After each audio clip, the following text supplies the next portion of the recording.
Gracias.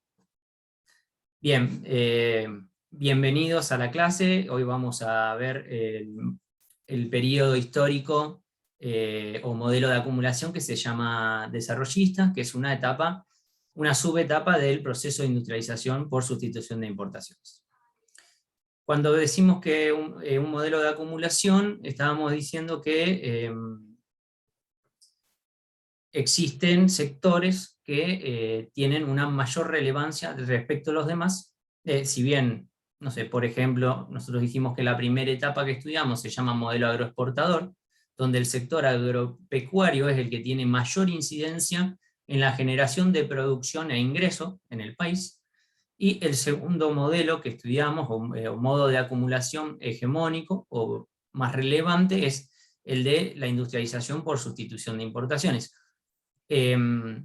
Y que dijimos que se extiende aproximadamente, buenas tardes Alberto, que se extiende aproximadamente desde la crisis del 30 hasta 1972.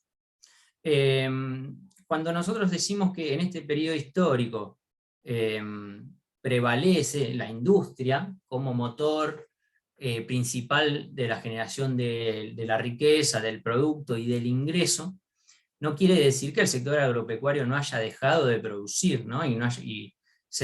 Principalmente el sector agropecuario argentino tiene obviamente tiene ventas en el mercado interno, pero tiene una gran participación en lo que es la balanza externa, ¿no? La generación de divisas, y no es que en este periodo histórico nuevo que estamos viendo eso haya dejado de suceder, sino que al comenzar a darse procesos de industrialización, que es lo que es la capitalización en otros sectores de la economía, o sea, básicamente la instalación de fábricas en distintos sectores, eso, como vimos en la teoría, siempre que se hace una inversión y que empieza a funcionar un proceso productivo, se dan una suerte de relaciones económicas donde cada fábrica o cada cada unidad productiva compra insumos, contrata mano de obra, utiliza un inmueble y mediante va llevando a cabo su proceso productivo y realizando sus ventas,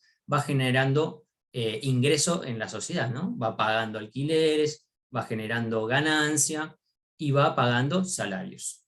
Esto, cuando se inicia un proceso de industrialización, lo que empieza a suceder es básicamente, para decirlo bien simplificado, se empiezan a instalar fábricas y obviamente eso tiene incidencia y empieza a crecer.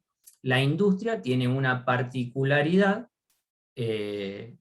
principalmente la industria de bienes de consumo, por ejemplo, la que vimos en el periodo de la industrialización sustitutiva de importaciones justicialista o de la industria liviana, tiene la capacidad de generar más remuneración de salarios que otros sectores como el sector agroexportador. Es decir, que por el volumen total de dinero que ese proceso productivo moviliza, en ese volumen total es más relevante la participación de trabajadores, ¿no? Se produce más valor. Por eso es que fue un modelo bastante buscado, ¿no? por esa capacidad de generar empleo. Voy a abrir antes de abrir el soporte de la clase, me gustaría consultarles alguna idea general que le ha quedado de la clase pasada en relación al proceso de industrialización justicialista. Alguna idea general que le haya quedado o alguna duda, como para poder partir de ahí. Cedo la palabra a aquel que quiera intervenir, incluso a Alberto, a Leo, también que están ahí presentes.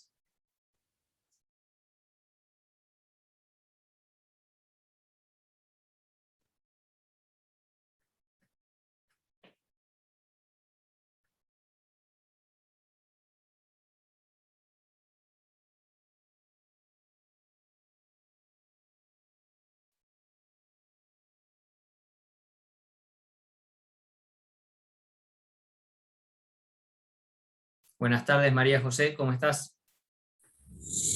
Hola, buenas tardes. María José, estábamos por comenzar a hablar de la tercera subetapa del proceso de industrialización sustitutiva de importaciones, y me interesaba algún comentario general de la clase acerca del concepto general o alguna idea general que nos haya podido quedar de él, lo que ha sido el proceso de industrialización por sustitución de importaciones justicialista, o la primera etapa de la industrialización no buscada. Si pudieron identificar algún rasgo general, quizás, de ese periodo histórico, si nos ha quedado alguna duda, algún matiz, alguna sensación en relación a esto.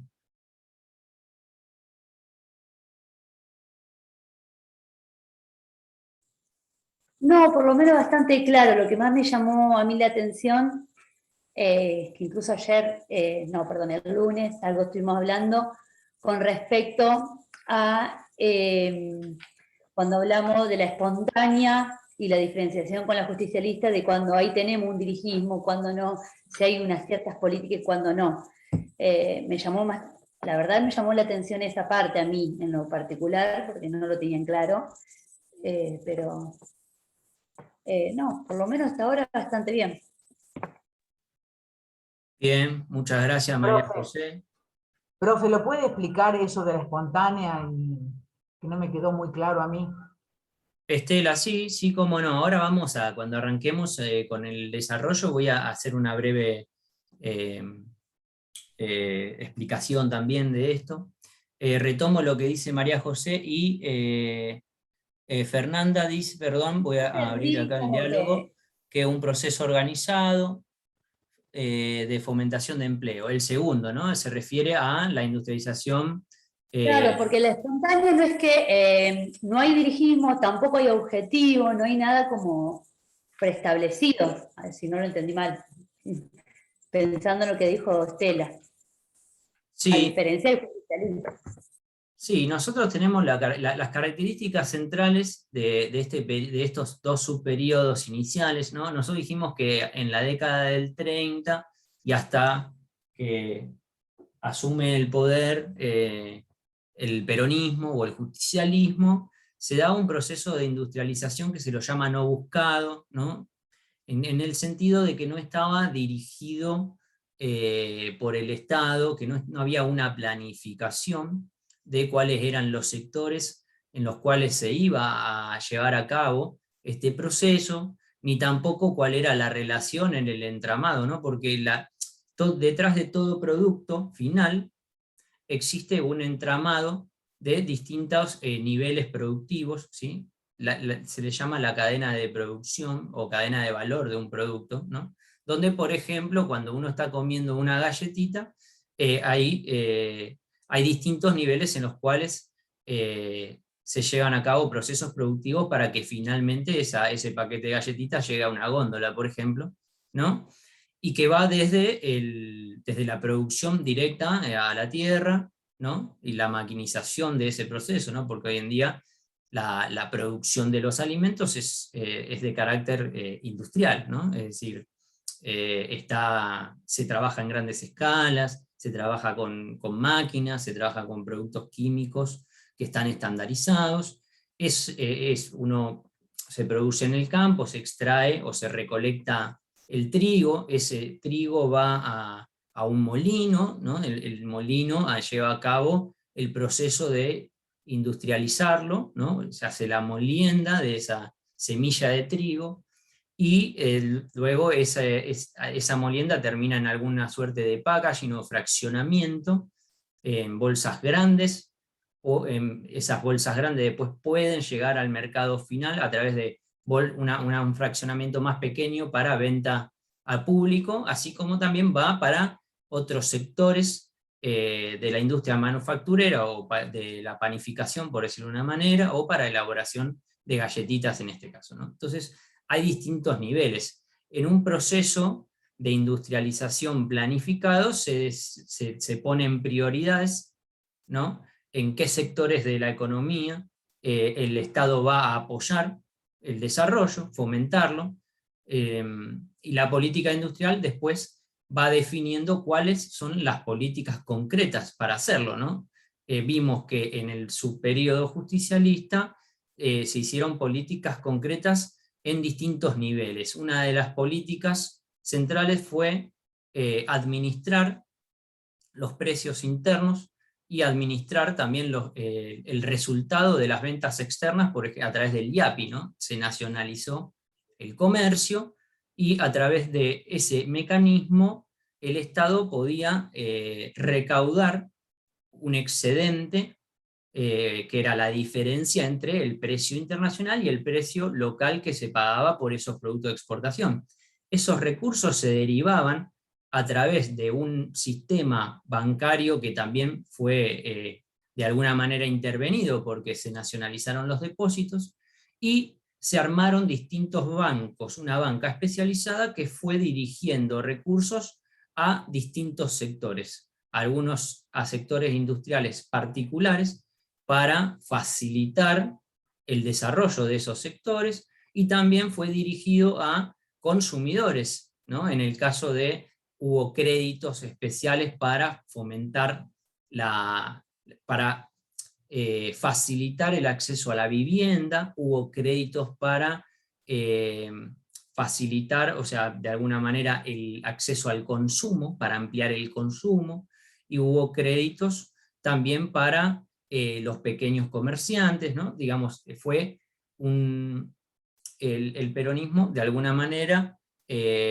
planteó una política bastante amplia, intervenía en el valor del excedente que se generaba en el sector agroexportador y derivaba, redistribuía ese excedente hacia la industria y también hacia el mercado interno a través de créditos blandos, ¿sí? Y también recursos directos como a la manera de subsidios. Así como también interviene creando instituciones jurídicas del mercado laboral que permitieran garantizar también que ese excedente de los sectores industriales y agroexportadores también se redistribuya en salarios más elevados, ¿no? Entonces, la gran diferencia que hay entre el periodo que se llama de la industrialización no buscada y la industrialización justicialista o liviana, es que hay de alguna manera una planificación y una suerte de, a través de distintos instrumentos, vimos que también, de hecho, se hicieron dos grandes planes que se los llamaron planes quinquenales, y se establecía una serie de políticas que iban marcando la cancha a los sectores privados y redistribuyendo el ingreso o los recursos monetarios de la economía en función de cumplir con el desarrollo de un mercado interno y una producción nacional. Otra de las características centrales de este, y la primera etapa es una etapa donde está más marcada por sectores que de repente encontraban posibilidad de hacer negocios, es decir, de sustituir importaciones que por la coyuntura mundial de un mundo en el cual la crisis del 29 reduce el comercio mundial, reduce la producción, y además en Europa en particular comienza la carrera armamentística, donde también esas economías de alguna manera derivan recursos de sus sociedades a la producción armamentística y no tanto a la producción de bienes manufacturados que en antaño llegaban a la Argentina y representaban una proporción elevada de la oferta total de bienes finales, ¿sí? Desde vajilla, indumentaria, maquinaria que se utilizaba, herramientas, ¿no? Mucha mercadería que venía de Europa, principalmente de Inglaterra en gran proporción, pero también de Estados Unidos, de Alemania, de Francia, de Italia. Esa coyuntura mundial post-crisis del 30 y carrera armamentística generó la posibilidad de un desarrollo. Es como que hubo una suerte de protección industrial pero que fue histórica, accidental, si se quiere, ¿no? De repente se dio una posibilidad en varios sectores de la economía de que familias o grupos económicos con capital o con acceso a la capacidad de financiarse para llevar a cabo inversiones. Entonces, por eso a estas subetapas se las llama no buscada o no planificada, donde no hay de alguna manera una coalición política detrás de esto, sino que ha sido más bien un proceso de carácter accidental, donde se da la coyuntura para la posibilidad de un desarrollo industrial en varios sectores de la economía. En esta clase vamos a trabajar una tercera etapa de este proceso de industrialización, que repito, cuando uno habla de un proceso de industrialización, es un proceso en el cual continuamente en la economía los sectores industriales van siendo cada vez más incidentes en la producción de bienes y servicios, y también en la producción de riqueza y de ingresos. ¿Puedo hacer una pregunta? Sí. Este desarrollo industrial que las familias podían invertir, ¿esto venía a partir de los créditos en la primera etapa?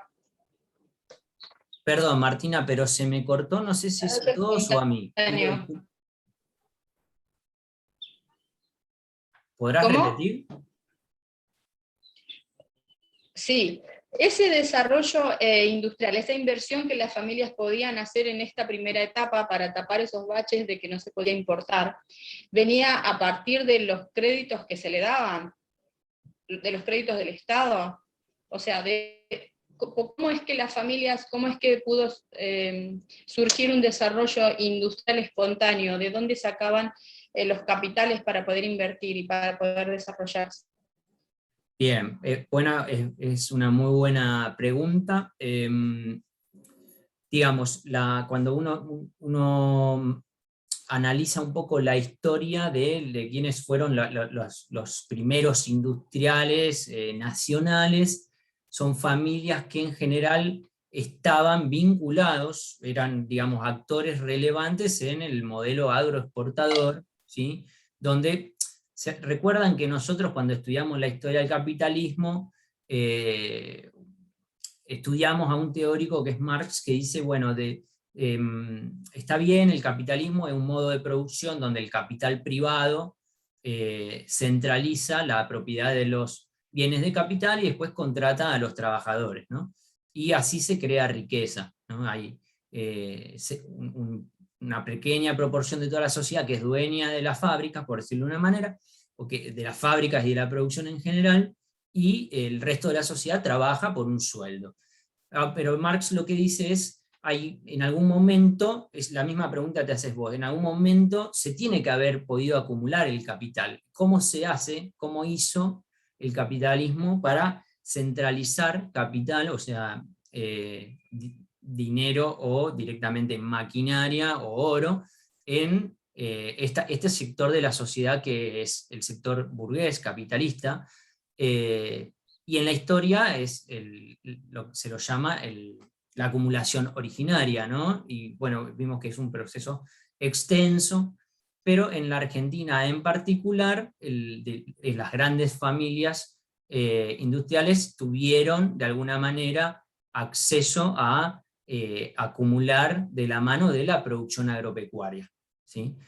A la vez que nosotros vimos que una de los sectores que se desarrolla conforme esta inserción de Argentina en un mundo en el cual se vincula al mundo produciendo alimentos y derivados de la carne y del ganado vacuno, bovino y demás, vimos que esos excedentes y esa actividad requirió el desarrollo de otros servicios, entre otros fue la instalación de una banca privada de capitales extranjeros, principalmente, que se dedicaron a la actividad financiera, ¿no? los bancos, es decir, cuando uno realiza una inversión, no solo lo hace con ahorro anterior, por decirlo de una manera, sino que también se endeudan las empresas para poder llevar a cabo estas inversiones. Pero obviamente que un vecino de la capital federal común que que no tenía 10.000 hectáreas o que, digamos, de alguna manera no estaba vinculado al poder económico, no puede ir al banco y decir, hola, mirá, yo me voy a abrir una fábrica donde voy a empezar a hacer maquinaria para la producción de moldes para hacer metalúrgica, ¿no? Digamos, son obviamente sectores que tienen capacidad de acceder a grandes créditos y demás, no solo que han tenido acumulación de ganancias por año, sino que también tienen la capacidad de financiarse. No sé si, Martina, si responde a tu pregunta. Entiendo que Sí, entiendo que entonces la acumulación de estos capitales se dio a partir de la producción agropecuaria y trabajada por mano de obra barata en ese momento y horas extendidas. ¿Es así? Todavía no tenían derecho los trabajadores en ese momento, ¿verdad? Bien, sí, no es que no tenían absolutamente ningún derecho, pero las grandes delimitaciones de lo que era el trabajo en la Argentina se dan, o sea, las instituciones principales que reglamentan el trabajo en la Argentina se dan en el periodo justicialista, ¿no? Pero, digamos, la disputa de los trabajadores no inicia en 1945, sino que de alguna manera el proceso justicialista logra, como proceso político y como logra de alguna manera representar adecuadamente a movimientos sociales de carácter laborales que tenían 50, 60, 70 años constituyéndose y buscando, disputando sus necesidades, sus demandas políticas. De alguna manera el gobierno justicialista, por eso se dice que hace una suerte de alianza entre el empresariado nacional y los trabajadores. De hecho, nosotros todos hoy en día hablamos del peronismo, pero en su momento se hablaba del Partido Laborista, digamos, la Movimiento obrero. Claro, digo, como, exacto, ¿no? Estaban los anarquistas, también estaban vinculados al movimiento de trabajadores, los socialistas, no es que que el peronismo inventa las reivindicaciones, sino que logra de alguna manera llevar adelante de una manera muy rápida y acelerada un montón de demandas que tenía el sector de los trabajadores en la Argentina, ya sea trabajadores rurales como trabajadores urbanos. Claro, Perdón, por eso lo doctor, que quería por ahí era establecer parte de este entramado de cómo arranca este desarrollo industrial a partir de los burgueses que habían acumulado dinero, y después las negociaciones del Estado entre trabajadores y entre empresarios o los dueños de las industrias o los dueños de los grandes capitales, también a partir del fantasma del comunismo que había pasado en 1917 y que había una suerte de miedo en Argentina a partir de lo que pasaba en el mundo, ¿no? Entonces Sí, por ahí es como... Sí, de alguna manera en lo que era la disputa del mundo de las ideas estaba que se habló, de hecho, la clase pasada, tener una primera posición, una segunda posición o una tercera posición era de qué manera se posicionaba la Argentina o los países en relación a esta disputa bipolar del mundo, por decirlo de una manera, entre un modelo más planificado, socialista, soviético, y el capitalismo encabezado por Estados Unidos, ¿no? Es algo que, si bien existe esa cuestión obviamente desde la Revolución Rusa en el 17, se acentúa más después de la Segunda Guerra Mundial, ¿no? Donde hay un reordenamiento del mundo, donde en ese reordenamiento del mundo Estados Unidos, a través de instituciones como las Naciones Unidas, el Banco Mundial, el FMI, el Tratado de Bretton Woods, se encabeza de alguna manera una suerte de un primer mundo capitalista que está administrado por los capitales centrales que son de Estados Unidos y de Europa Central.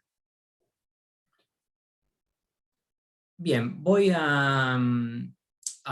Doctor. Sí, perdón. Perdón, tengo entendido, no sé si es así, que el gran propulsor y creador de las leyes laborales en la época de Perón fue Palacios. Y después, bueno, en la época de Perón, donde se desarrollaron y se pusieron en práctica. Pero Palacio era el que ya tenía, digamos, como así masticada la parte de... Sí, sí, por eso insisto... Todas esas cosas en beneficio de los trabajadores, ¿no? De los asalariados. Sí, de acuerdo, Estela. Sí, insisto que quizás el movimiento peronista logra llevar a cabo estas reivindicaciones, pero hubo otros actores y obviamente muchas personas como Palacios que fueron relevantes, ¿sí? En términos, pero como estamos estudiando un periodo muy extenso y en poco tiempo, uno trata de apuntalar centralmente cuáles fueron las políticas, digamos, que llevan a cabo que se desarrolle de esa manera las relaciones de producción y distribución en la Argentina. Y en el caso de este periodo, este subperiodo histórico, una de las características centrales fue que fue un proceso en el cual se logran instrumentar todas estas reivindicaciones, que, insisto, venía el movimiento de trabajadores, tiene una historia mucho más extensa y anterior que el peronismo, ¿sí? No es que el peronismo es el movimiento de trabajadores, ahí se estableció un vínculo muy fuerte porque fue de alguna manera la primer fuerza política al frente del Poder Ejecutivo que logra llevar a cabo este proceso de transformación de las instituciones jurídicas en detrimento de los empleadores y a favor de los trabajadores, ¿sí? Bien, voy a la presentación. Voy a saltear la línea histórica porque ya hablamos bastante de esta cuestión. Les pido por favor que me confirmen que se vea la presentación. Sí, sí, se ve. Sí. Bárbaro, gracias. Rápidamente dijimos, los modelos que estudiamos son el modelo agroexportador o mediados del siglo XIX, o de 1880 hasta el 30, hasta la crisis del 30, la industrialización, el modelo de industrialización por sustitución de importaciones, que es entre el 30 y el 72, que tiene 3 subperíodos. La ISI, o la industrialización sustitutiva de importaciones espontáneas, la justicialista, o de la industrial liviana, y la desarrollista. Algunos van a ver también algunos autores que subdividen el periodo de una manera diferente, donde dice, bueno, hubo una espontánea y una buscada. Eso divide entre lo que es el periodo del 30 al 46 y del 46 al 72. Y otro periodo, otro modo de subdividirlo es entre lo que es la industrialización sustitutiva de importaciones que producen bienes de la industria liviana y la que lo hace de la industria pesada o difícil. Cuando uno habla de industria pesada, habla de la industria que produce insumos para el resto de las industrias, ¿sí? Es decir, por ejemplo, producir perfiles de acero, producir chapas, producir plásticos, que después se le puede dar distintas formas, se los puede dar con distintos moldes, o se los puede inyectar de distintas maneras. Producir los insumos principales que usa después el resto de la industria para producir bienes finales. Después nos queda, a partir del 76, lo que es el modelo aperturista, hacia el 2001, y del 2001 en adelante, la etapa que tiene un nombre no muy todavía generalizado, ahí los autores no se ponen todavía de acuerdo, le pusimos con signos de pregunta neodesarrollista al periodo post-2001 del kirchnerismo. Bien. Ahora, este periodo, veo rápidamente una representación histórica. Tenemos acá una serie de tiempo que va desde 1930 hasta 1976, que es el periodo histórico de industrialización por sustitución de importaciones. Para que se vea, hay una línea, voy a poner acá el láser, un segundo. ¿Sí? Vemos acá una línea negra que sube mucho a lo largo de este periodo, que representa la evolución del producto industrial en la Argentina, y una línea discontinua que representa la evolución del producto agropecuario, o sea, agricultura, ganadería, caza, silvicultura y pesca. Se puede ver claramente en esta gráfica, más allá de los números, la diferencia en la dinámica, ¿no? Cuanto más rápido sube, más dinámico es un sector, es decir, por año aumenta más relativamente del anterior. Es decir, que cada vez es más incidente en la economía. Bien. Cierro esto. Sigamos. Esto ya está claro. Vamos al desarrollismo. Fuertemente dijimos, ¿cuál es el entorno mundial del desarrollismo, ¿no? A partir de, una vez que finaliza, que es interrumpido el gobierno justicialista, y que hay una breve interrupción de un gobierno de facto, la Revolución Libertadora. ¿Qué pasaba en el mundo? Bueno, China estaba teniendo una reforma, la reforma cultural, que de alguna manera lleva adelante transformaciones que explican un poco por qué China es hoy en día capitalista y planificada, y tiene una gran incidencia en el mundo. En América Latina se creaba la CEPAL, que es un órgano que se crea con el objeto de fomentar el pensamiento latinoamericano, ¿sí? De ahí en la CEPAL surge quizás el primer economista argentino conocido mundialmente, que es Prebisch, quien establece, que lleva a cabo una investigación de la relación de los precios de los productos que Argentina compraba en relación al mundo, en relación a la evolución de los precios de los productos que Argentina vendía al mundo. A esa teoría se la llama teoría del deterioro de los términos de intercambio. Rápidamente sintetizo lo que este autor entendía luego de estudiar la historia de Argentina en el mundo, es que los precios de los productos que nosotros le vendíamos al mundo evolucionaban porcentualmente desfavorablemente en relación a lo que comprábamos, es decir, que era muy difícil que Argentina pudiera crecer si seguía vendiendo esos mismos productos, porque obviamente si uno analiza el país en su totalidad, si todo lo que compras es más caro que lo que vendes, su precio crece menos de lo que uno compra que lo que vende, evidentemente es difícil que quede un excedente que pueda circular en la economía y que la haga crecer. Bueno, está la Revolución Cubana, pero centralmente lo que mencionaban ustedes, que es un mundo que está dividido de alguna manera en relación a qué vinculación tiene el país o la economía de ese país con Occidente o con Oriente, ¿no? Con la Unión Soviética o con el mundo occidental.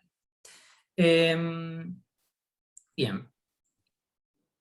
Vamos a ver un poco, y esto, ¿qué incidencia tenía? Bueno, ahí creo que Martina lo dijo, el tema del miedo a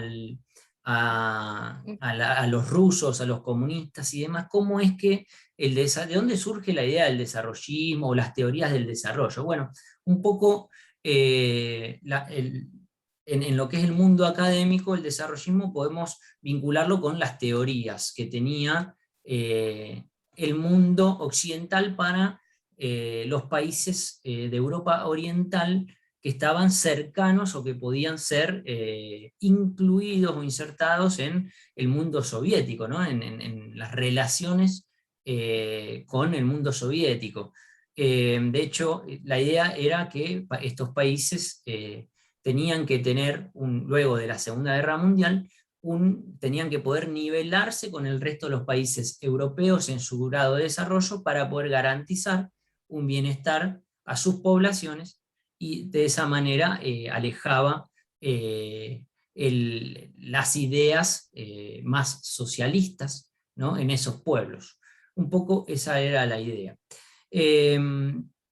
Y también la idea central, ¿cuál era? Bueno, que en los países pueden haber sectores que son productivos y otros sectores que no, pero lo que se necesita de alguna manera es, para que haya en un país que no tiene gran grado de desarrollo en los distintos sectores, es necesario, había varias teorías, pero la que está vinculada con el desarrollismo o el desarrollo desequilibrado es que de alguna manera este proceso hacia el desarrollo se tiene que lograr incentivando algunos sectores estratégicos, y luego a través de las vinculaciones productivas y económicas de estos sectores con el resto de la economía, se iba a ir desarrollando el resto de los sectores, es decir, iba a ir incrementando la productividad de los distintos sectores.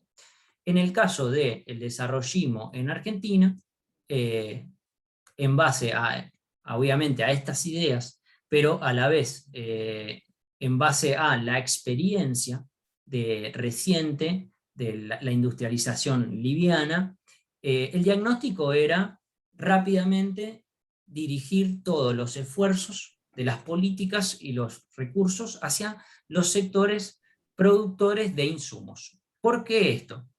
Porque si bien la industrialización sustitutiva de importaciones livianas de bienes de consumo finales había sido exitosa y había generado muchos puestos de empleo, y había entonces engrosado el mercado interno por mayores personas que percibían un salario y que fueron que pudieron ser incluidas en las relaciones urbanas de producción y distribución, este modelo había entrado en una suerte de crisis. ¿Y a qué se debía esta crisis? A lo que se le llama la restricción externa.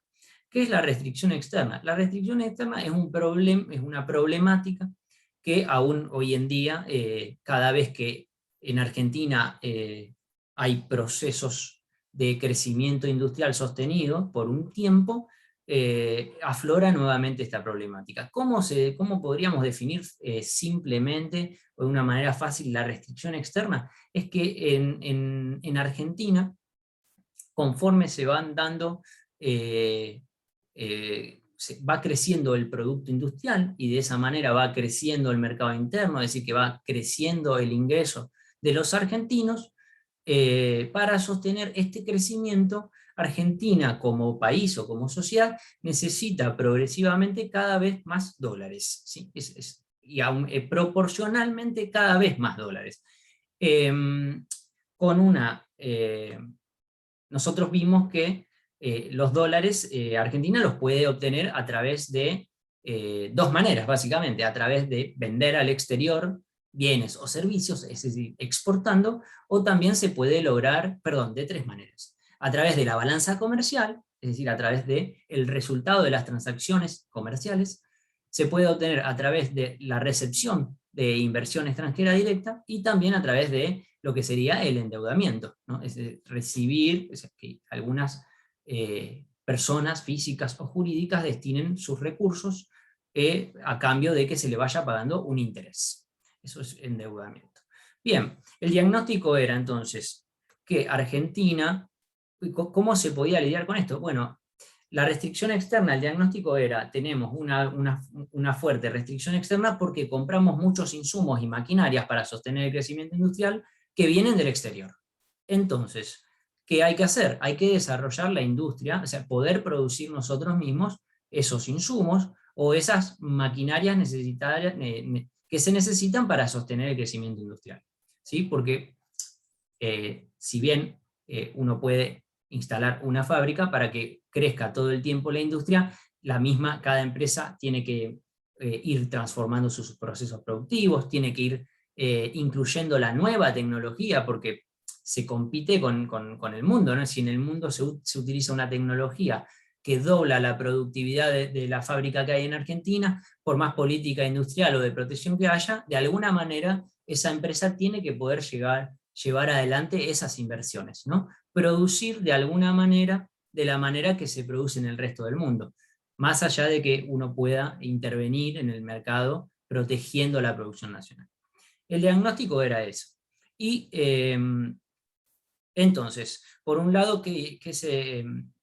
¿cuál fue la política? Bueno, por un lado, en lo que fue el sector petrolífero, y se reglamentó, se dictó una ley para la inversión extranjera directa, que fueron las leyes 14.780 y 81, donde de alguna manera se le brindaba al capital extranjero los mismos derechos que el capital nacional. De esa manera, de alguna manera fue abrir el país a la inversión extranjera directa.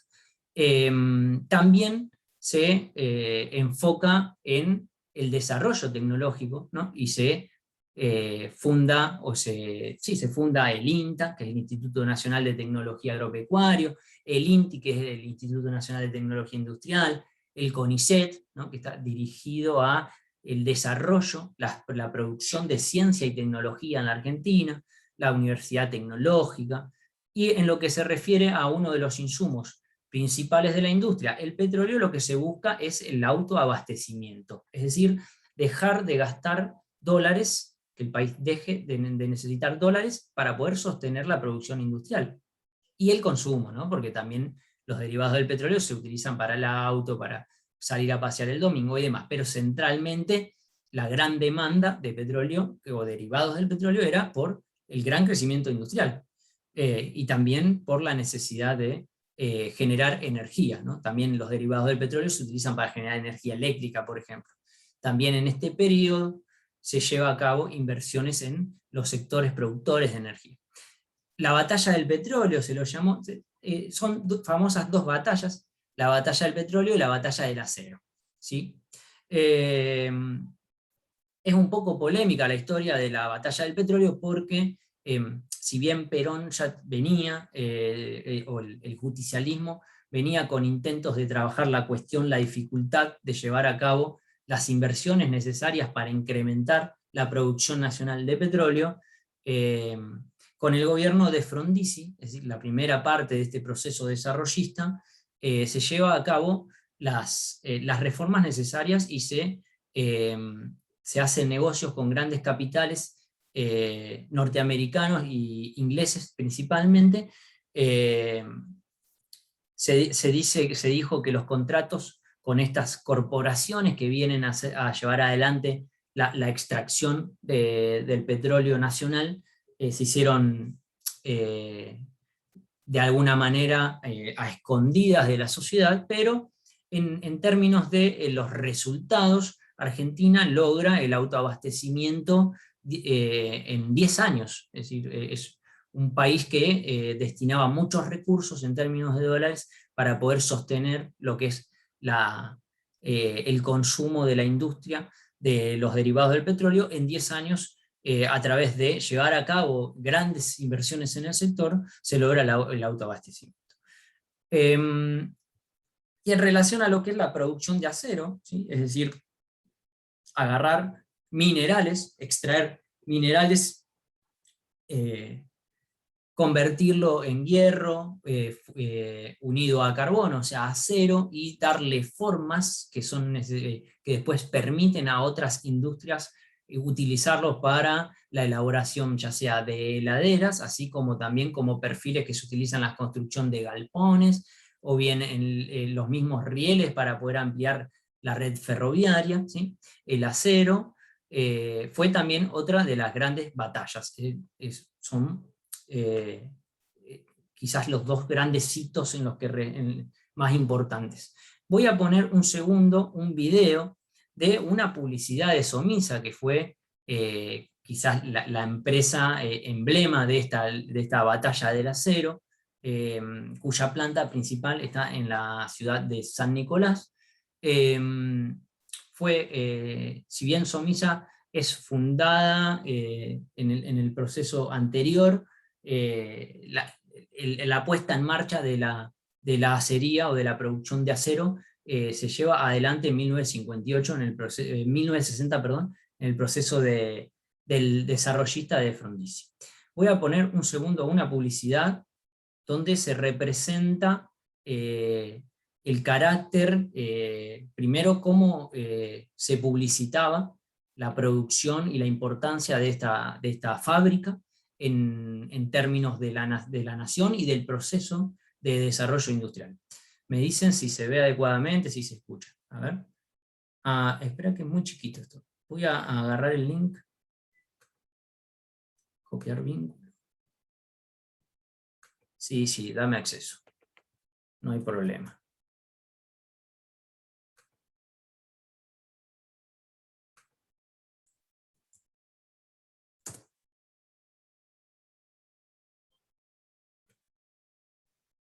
Y yo tengo que dejar de compartir.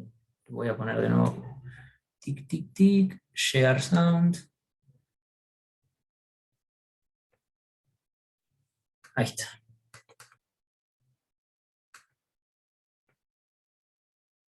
Bueno, vamos a ver si lo escuchan y lo ven. Somisa celebra el Día del... ¿Se escucha y se ve? Sí, Sí, Javi. sí. Se ve bien. Sí, se ve bien. Somisa celebra el Día de la Industria trabajando en su plan 2.500.000 toneladas de acero. Las nuevas obras de expansión en su planta General Sabio permitirán concretar este objetivo. Ya funciona la gigantesca nueva planta de sinterización y próximamente se incorporarán un nuevo alto horno y la imponente acería LD. Somisa festeja así sus 25 años trabajando para contribuir al total autoabastecimiento de acero.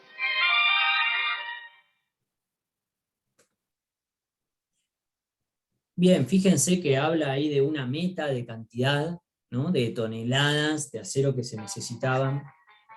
Uy, ¿qué pasó?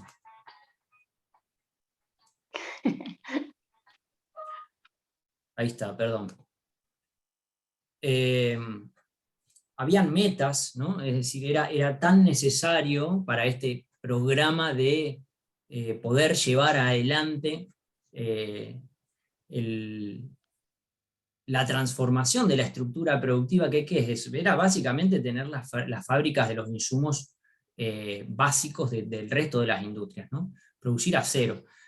Habla ahí de los altos hornos, ¿no? Esos altos hornos se compraron, eran de tecnología, creo que Siemens Martin, no recuerdo ahora si son alemanes o ingleses, Siemens Martin, Siemens. ¿Alguien se acuerda de dónde venían los Siemens Martin? Digamos, antes se tenía que, antes que se instalaran esos grandes altos hornos, la gran proporción de acero que se utilizaba en cualquiera para el armado de otras fábricas de producción o para, ya sea incluso hasta para la industria de la construcción domiciliaria, era todo, se tenía que importar. La batalla del acero, otro de los grandes hitos en esta necesidad de desarrollar la industria pesada. Repito, es algo central esto.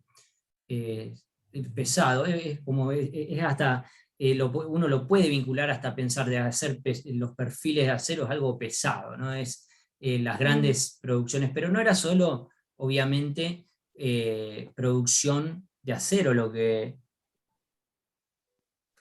Bien, me da un mensaje de que hay algo que no puedo hacer, perfecto, no hay problema, no lo hacemos. Vuelvo a la presentación entonces.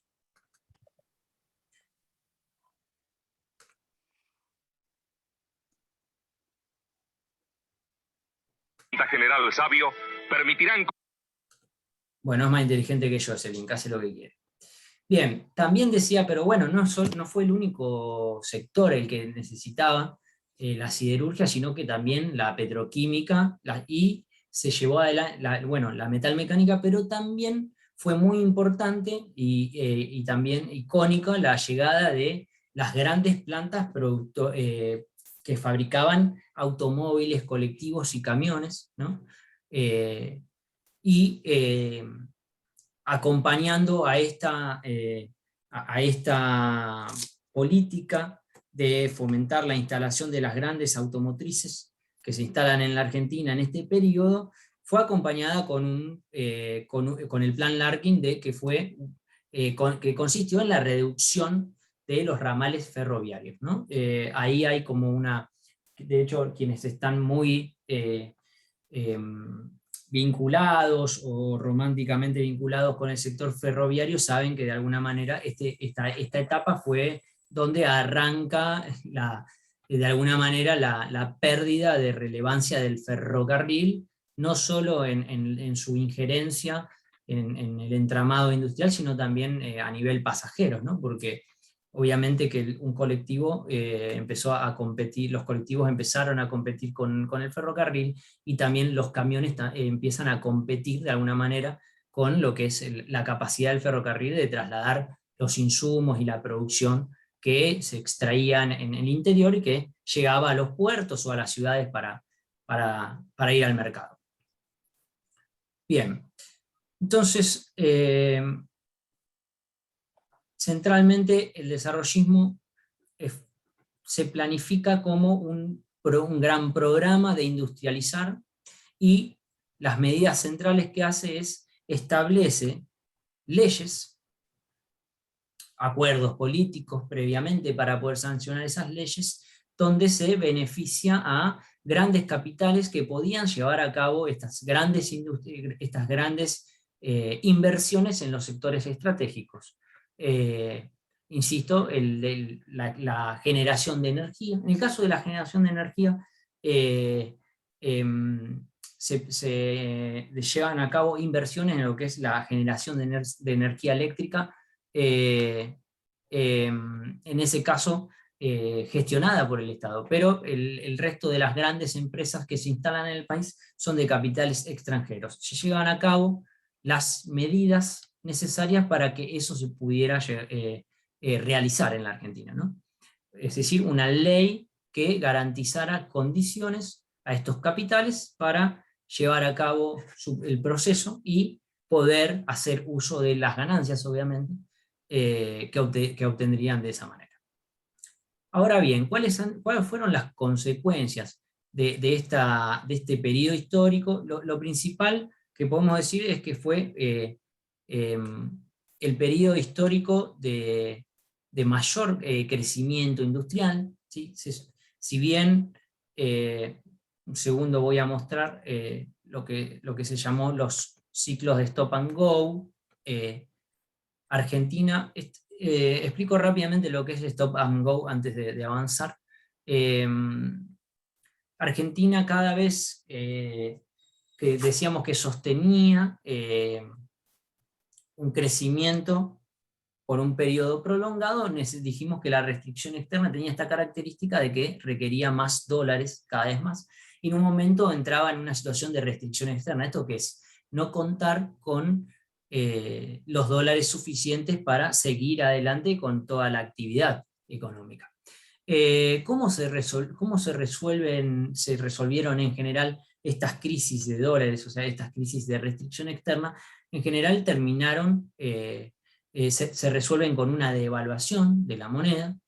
La devaluación de la moneda lo que hace es que los ingresos en pesos, de alguna manera, quedan reducidos drásticamente y de golpe, y eso tiene incidencia obviamente en la economía, es una redistribución acelerada, donde quienes tienen sus ingresos denominados en pesos pierden en detrimento de quienes tienen sus ingresos nominados en dólares, ¿no? Nosotros vemos acá una serie histórica que va mostrando este periodo que, repito, de 1930 hasta el 76, y vemos que tiene un gran crecimiento, ¿sí? Esta línea media grisecita celeste sube, sube, sube, pero si vemos en detalle hay algunos puntitos que abajo vemos que están en rojo, ¿sí? En el 52, en el 59, en el 62, 63, hubo ciclos de stop and go, que es una crisis por restricción externa que se resuelve con devaluación y que inmediatamente detiene por un tiempo el crecimiento, ¿sí? Todo, insisto, es una serie de ajustes que se llevan a cabo ante una situación de restricción externa, ¿sí? Es decir, que no hay suficientes dólares para seguir adelante con la actividad económica como se viene llevando adelante, ¿sí? Es decir, se necesitan dólares para pagar vencimientos de deuda, se necesitan dólares para comprar maquinaria o insumos, se necesitan dólares para que los argentinos puedan salir a turistear por el resto del mundo, se necesitan dólares para varias cuestiones. Cuando en Argentina los ingresos aumentan, en general siempre en algún momento hay algún problema de restricción de dólares. También se necesitan dólares para fugar o para sacar del sistema económico, ¿no? Eso también sucede, la fuga de divisas y demás. Bueno, vuelvo un poco para atrás. Entonces, ¿cuáles fueron las consecuencias? Principalmente este periodo histórico que va del 55 hasta el 72, o bueno, 58, si se omite a la Revolución Libertadora. ¿Podría explicar de nuevo un poquito esa relación de devaluación con respecto al dólar, devaluación del peso con respecto al dólar? Sí, cómo no. Sí, perdón. Bien, en general cuando hay restricción de dólares, ¿qué significa? Que los demandantes, ¿no? El Banco Central de alguna manera es quien articula el mercado de cambios en Argentina, ¿sí? Y va regulando la compra y venta de manera de poder ir administrando el valor del tipo de cambio de la moneda. Ahora bien, cuando por periodos de tiempo prolongados el balance de pagos es deficitario, es decir, que Argentina genera menos dólares de los que vende al mundo, ¿sí? Lo que termina sucediendo es que el Banco Central termina perdiendo la capacidad de sostener el tipo de cambio, ¿sí? Eso... ¿Cómo es que Argentina puede generar menos dólares? Eso se da en el mercado interno externo, a partir de lo que compro y de lo que vendo. Claro. Entonces, en el banco más o menor dólar, quiere decir que estoy comprando más de lo que estoy vendiendo, por lo tanto me estoy quedando sin dólares, porque yo en el mercado externo solo me manejo con dólares. ¿Es así? Argentina, vamos a retomar lo que es el balance de pagos que nos ayuda a comprender esto. Nosotros habíamos visto en la unidad 2 que el balance de pagos sintetiza todas las operaciones de residentes argentinos con los no residentes.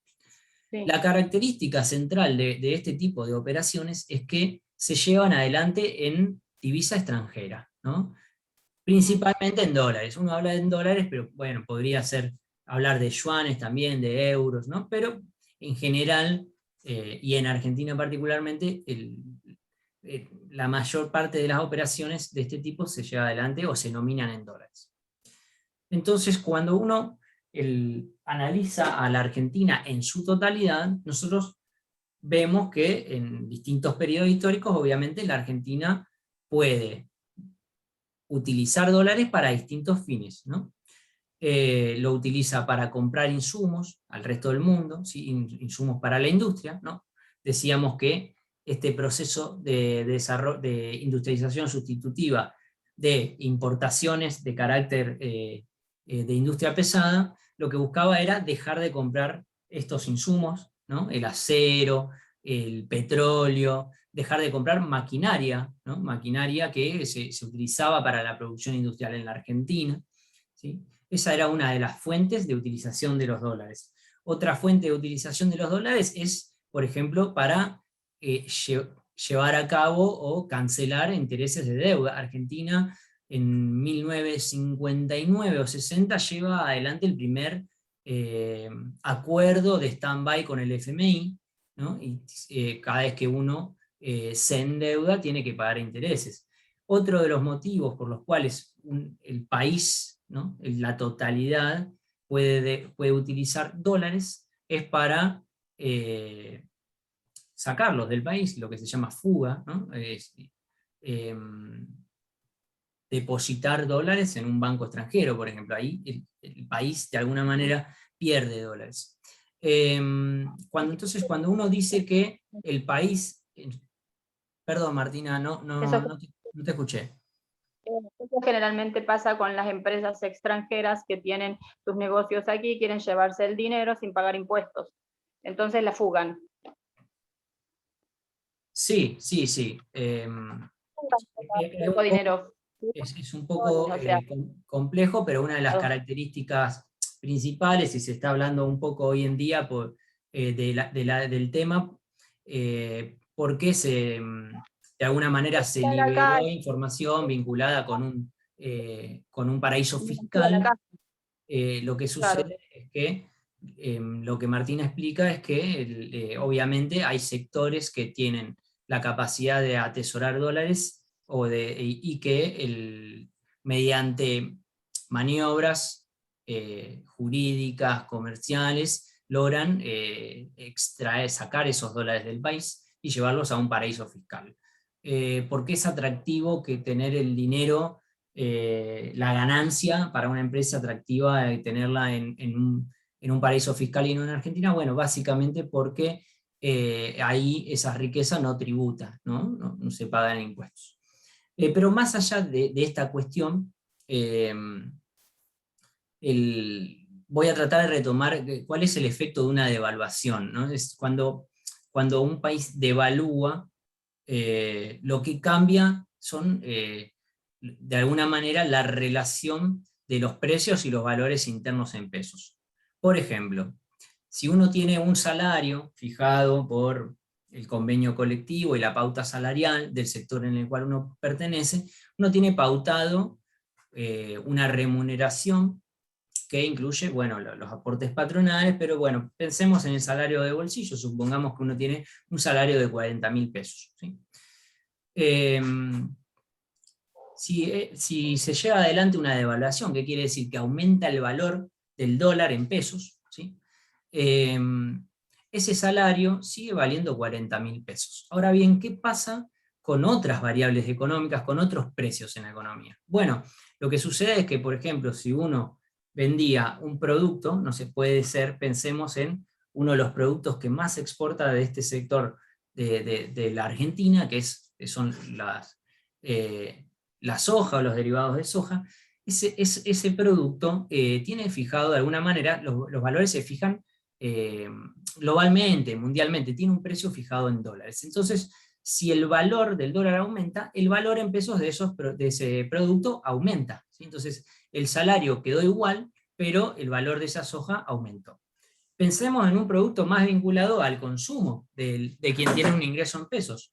Por ejemplo, si el trigo se utiliza, dijimos en el comienzo de esta clase, el trigo se utiliza para la producción de panificados, ¿no? Para alimentos.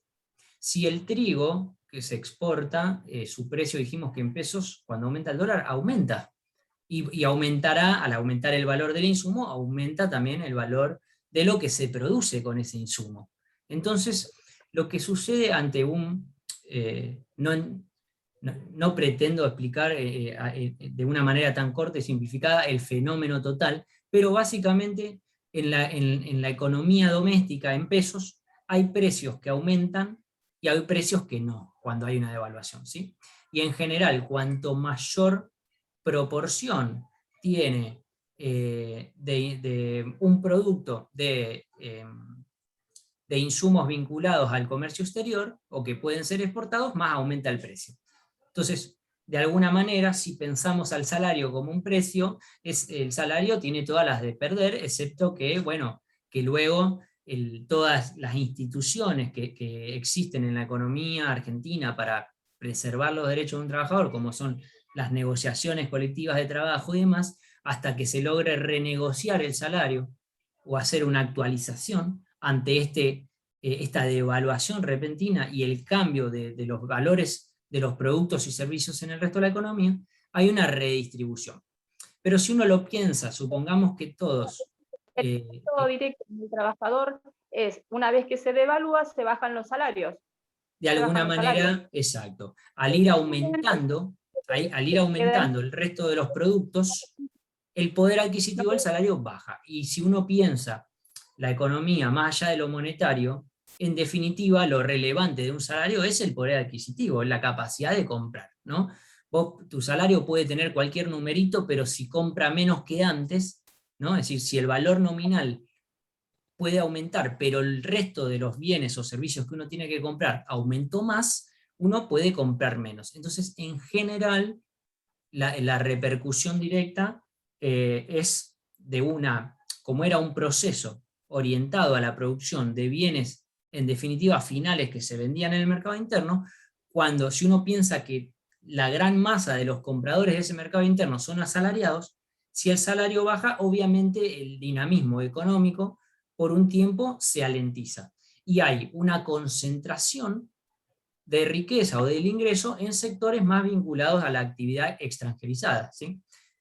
Que son quienes pueden, de alguna manera, no perder frente a ese cambio, o incluso ganar de ese cambio, ¿sí? Por eso que nosotros en economía política siempre decimos que estamos hablando de relaciones que en general incluso son contrapuestas, ¿no? Es decir, hay alguien siempre que es beneficiado y alguien perjudicado ante cualquier política que cambie las relaciones, ¿no? En este caso es cambiar el valor, es decir, que de alguna manera entre la relación entre las operaciones del Banco Central más el resto de los actores en el mercado cambiario haga que aumente el valor del dólar, eso tiene incidencia en toda la Argentina, porque va modificando el valor de los distintos bienes en pesos, ¿no? Bienes, servicios... Ahora queda claro perfectamente cómo nos perjudica a nosotros cada vez que se piden préstamos al extranjero.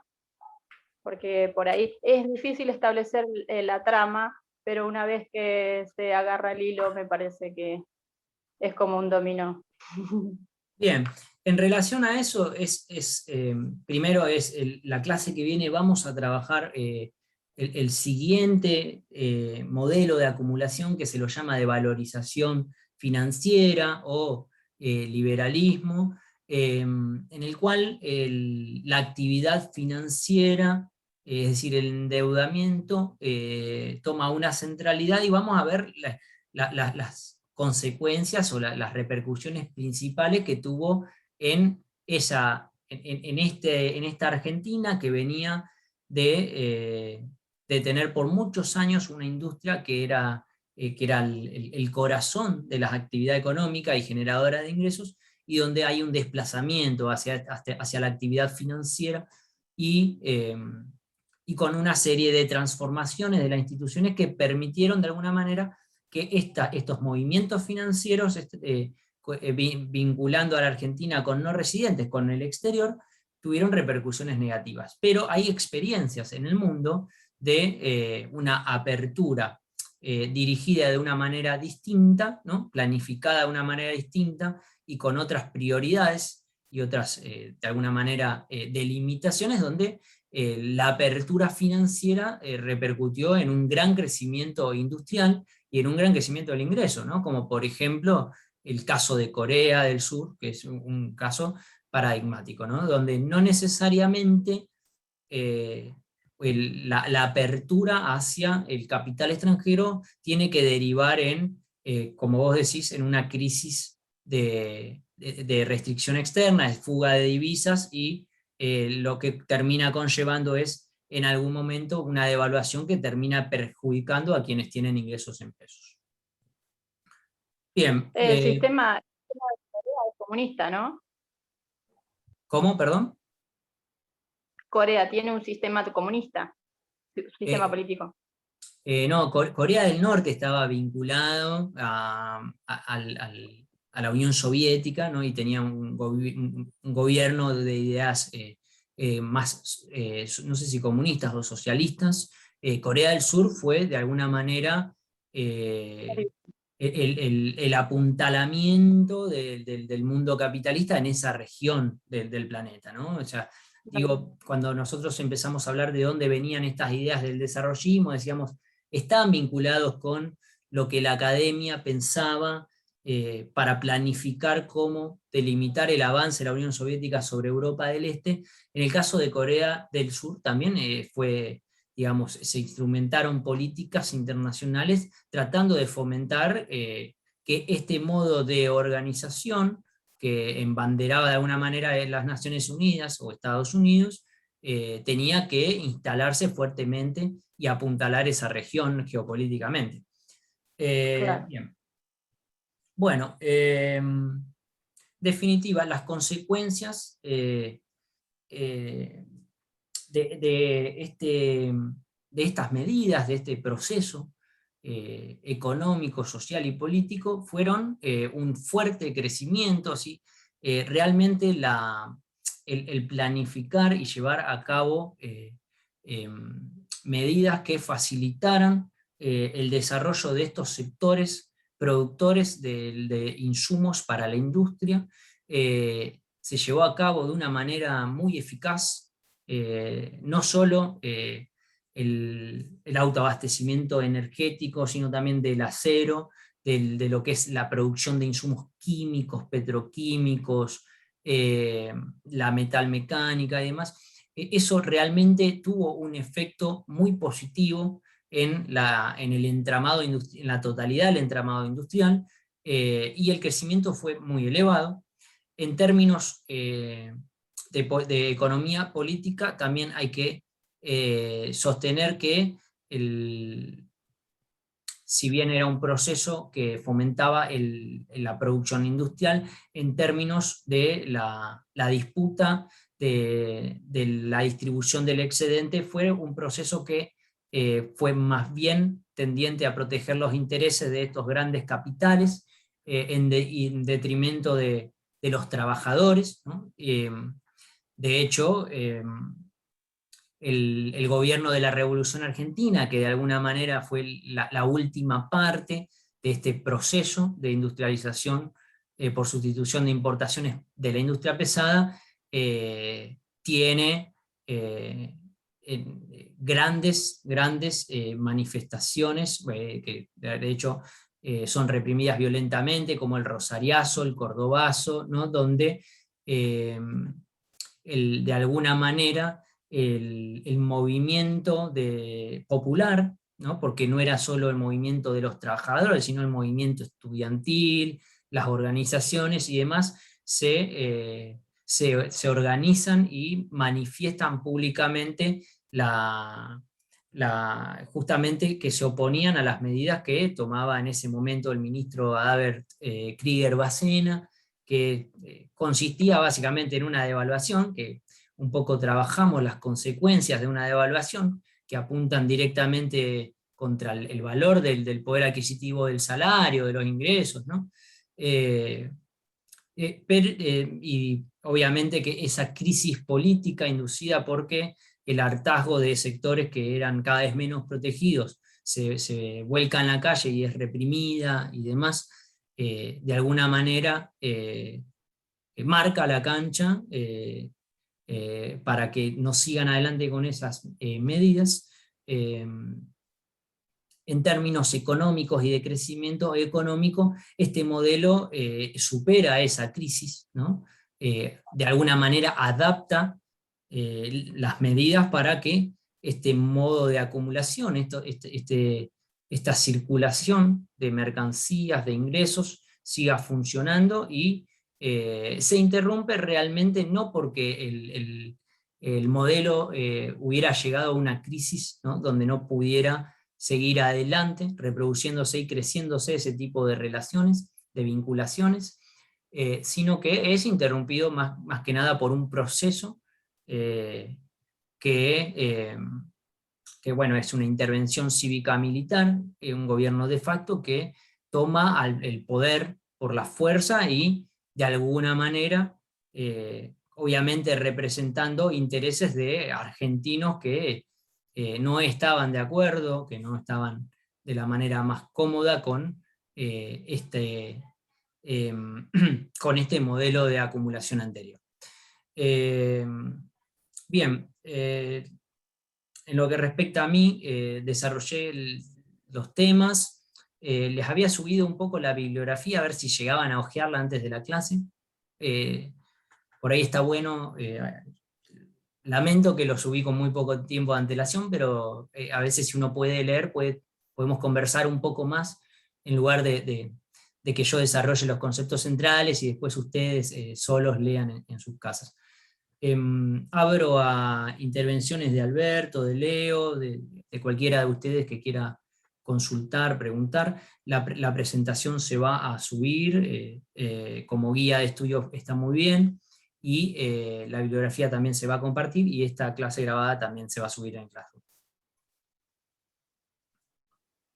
Llevando a situaciones concretas queda más claro y más dinámica para comprender la información, ¿no? Anteriormente cuando pregunté cómo obtenían el dinero en esta primera etapa de desarrollo industrial espontáneo, porque es difícil imaginarse o ponerse en ese contexto histórico, porque es como que te imaginas a todas las familias de pronto impulsando la industria, y no era así. Era un grupo de familias burguesas que tenían una acumulación, pero también estaban los trabajadores que estaban disponibles para esas familias burguesas, ¿no? Es distinto. Entonces, estableciendo las relaciones, como uno amplía más el panorama de lo que sucedió y cómo se fue construyendo esta economía que tenemos hoy y lo que pasó, ¿no?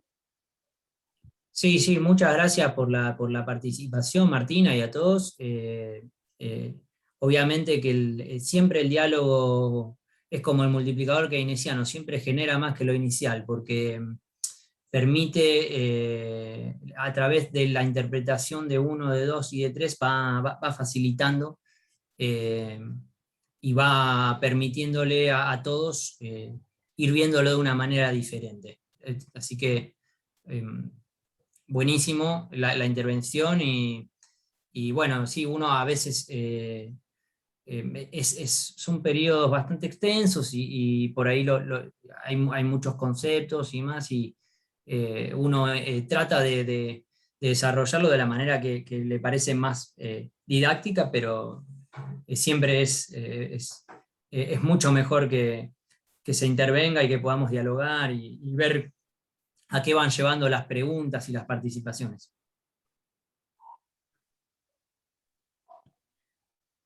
Muy interesante la clase, inclusive yo quería hacer un comentario, ¿no? Para que se ubiquen temporalmente. Los viejos que nos estamos yendo, Gambina, Arelovis, Holguín y yo, que somos los 4 que entramos por concurso, en esa etapa que está marcada en el gráfico que mostró el profesor Javier, a partir del año 76, con la valorización financiera, ustedes deben saber que nosotros como contadores participamos activamente del sistema financiero, encontramos trabajo. Claro, en general, ¿en dónde trabajamos? En un banco estatal, Holguín, y los demás, Gambina, Arelovi y yo, en bancos cooperativos que los obligaron a hacerse banco y tuvimos que participar como bancarios, trabajadores bancarios, del sistema financiero, que tuvo toda esa característica de especulación, de tasas positivas, de atacar a la industria, pero nosotros nos pagaban un salario para ser empleados de esos bancos, conseguimos trabajo en ese sector. Fíjense, Gambina, por ejemplo, era responsable en el Instituto Movilizador de Fondos Cooperativos de la formación de los empleados, de los gerentes, estaba en Idelcop, Arelovic en bancos cooperativos, yo también en bancos cooperativos, es decir, digamos, es interesante ver, y bueno, algunos seguimos prácticamente hasta el final de nuestra carrera. Yo terminé mi carrera, me jubilé en el Banco Municipal de Rosario. Holguín estuvo en el Banco de Santa Fe hasta que lo pasaron al área de comercio exterior. Arelovic estuvo en el Banco de Coba hasta que después optó por una actividad mucho más privada en el sentido de asesoramiento, pero hemos tenido una parte importante, ahí lo quería marcar, en un sector cooperativo, bancario cooperativo, casi que fue banco a la fuerza, porque le decía Martínez de O con la ley, si ustedes no llegan a un capital de 10 y el capital era de 2, había que juntar 5 cooperativas para llegar a 10, por decir algo, si no llegan al capital de 10 no pueden trabajar con cuenta corriente, no pueden trabajar más con cuenta corriente, trabajan con plazo fijo, esa era la ley, tienen que llegar a un capital mínimo. Entonces todas las cooperativas tuvieron que fusionarse para no quedar afuera del sistema, porque además atendían almaceneros. Bueno, eso es un proceso muy rico.